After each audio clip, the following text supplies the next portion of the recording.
Greetings! My name is James. I'm an educator. I'm also a comic book and graphic novel enthusiast. I'm here to talk today, my mannequin friend, a little bit about this book that I picked up, Teaching Novels in the Classroom, Building Literacy and Comprehension. And as we see by this cool little seal here, this content ties into the core standards, which is always a plus for us in the teaching field. This book was written by Ryan J. Novak, who I can tell is a big fan of the comics. So anyway, I got into this book. I wanted to know more about teaching graphic novels in the classroom. It's not a new concept by any means, but it's unfamiliar to me.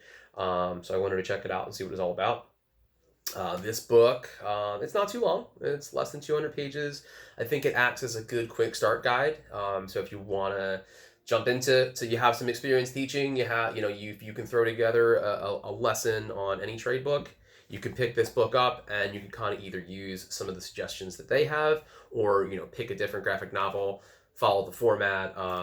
There's a ton of graphic novels out there. First of all, you have your more comic booky graphic novels, but then there's a lot of educational graphic novels, and one's geared more towards the classroom. Every year there's more and more published because just like the rise of other new literacies, graphic novel instruction in the classroom is becoming pretty prevalent, which is good to see.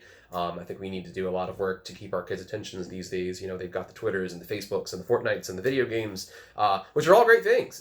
Don't get me wrong. Sometimes I just want to come home and play PlayStation.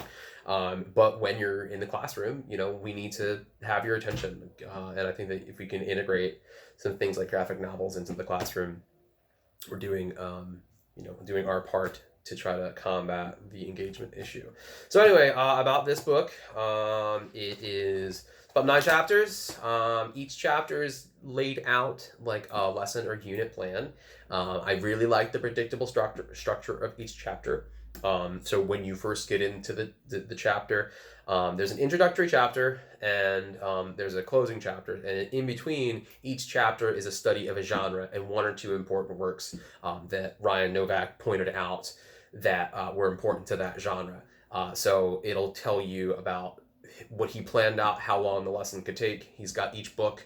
You have the characters, you have the themes laid out for you, you have the story broken down into small chunks, that you could use to guide discussions. You've got a bunch of great critical thinking and discussion questions. Like he'll tie in, this song was referenced, teach students about Bob Dylan all along the Watchtower, or Percy Shelley's Ozymandias, because a lot of comics will tie into other various points of literature or pop culture references. They're really great opportunities for us to do some incidental teaching, or to branch off and teach mini lessons on different subjects, so you can really kind of get into what the author is trying to say with the work.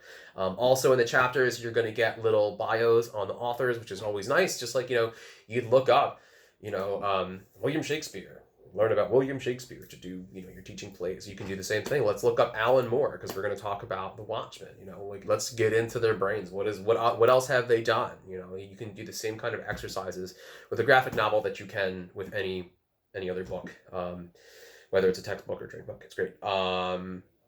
So yeah, the introductory chapter is great. You could use that as a guide for yourself if you don't know much about comics. It talks about the history of comics, the ups and downs of comics. Comics, as we know, it started in the late 30s. There's been a couple different ages of comics. You had the Golden Age of comics, the Silver Age of comics, the Bronze Age of comics, and we are now in the Modern Age of comics. The idiosyncrasies and the timeline for all that is in here.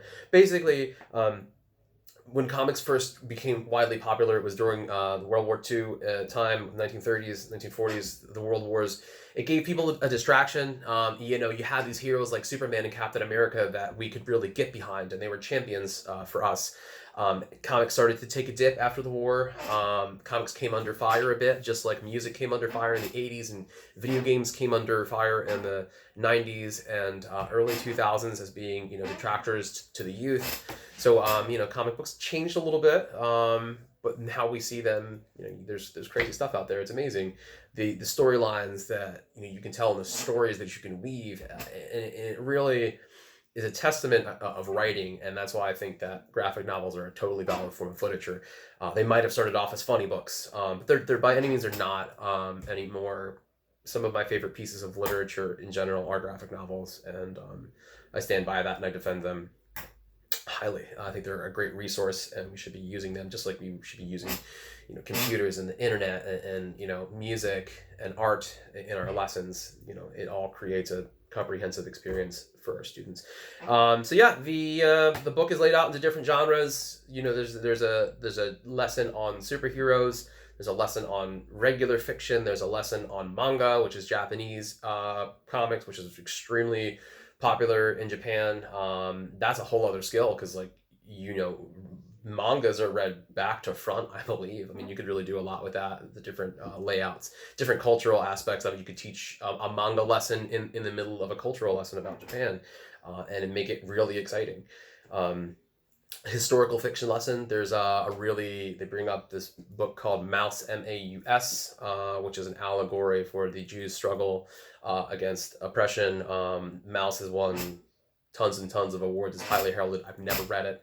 I think that if I was a young person around that time when the comic came out, it would have been a great way to talk about the Holocaust and those kinds of racial tensions and struggles. And it's a lot, for a kid to take, when you're first exposed to that tragedy that was the Holocaust. But, to kind of have that filtered through in a friendlier way, takes the edge off a little bit. And it's also really great. It helps our students keep on track. Historical stuff, autobiographical memoirs, they're all times where we run the risk of losing our students. So if we can use something like a graphic novel to sustain their attention, we can really teach them while they're paying attention to us and make sure that they're learning what we need them to learn and what will benefit them after they graduate. There's a great chapter on the teenage experience, which I also think is really, really important. We can never forget that the struggles that our students are going through are unique to them. And it's hard, even though, maybe you're a 22-year-old high school teacher and your students are 17 years old, there's still an age gap. But for most of it, there's a 20 or 25 age gap, 20 or 25-year-old age gap. We were all teenagers, but we're not teenagers now. But there's a lot of graphic novels and comics out there that can kind of relate to our students and the world that they live in. There's a really great book called Paper Girls out there, set in the 80s, but it's very modern. It's kind of a sci-fi story. But at the heart of it, it's about a new girl trying to fit in with a new clique of friends. I mean, who doesn't know what that's like? There's a book called 4 Kids Rob a Bank, which is really cool. And it's about these 4 kids who rob a bank. But it's the whys. It's the why they do it, not that they did it. That really tie into some struggles that a lot of kids face, especially families are way different than they were. Kids are exposed to tragedies and losses and hard times way earlier than they were, in the 40s and the 50s. Like, it's a different world, so we need to make sure that we are giving them a chance to connect with something that's relevant to them. So yeah, it's a great book. There are a multitude of classic graphic novels touched. I think that the biggest takeaway is that you don't necessarily have to teach The Watchmen, or you don't have to teach V for Vendetta. You can find something that you're comfortable with. You want to make sure that you're previewing your materials. There's a lot of adult content in graphic novels. There's a lot of adult content in traditional literacy as well. So just make sure that we're putting things out there that are appropriate for our students and engaging at the same time. Like, maybe there's something that you think is absolutely ridiculous, but your kids might be super into it. And you're like, I don't want to read this because it's absurd. Well, kids read Captain Underpants. Okay, we do.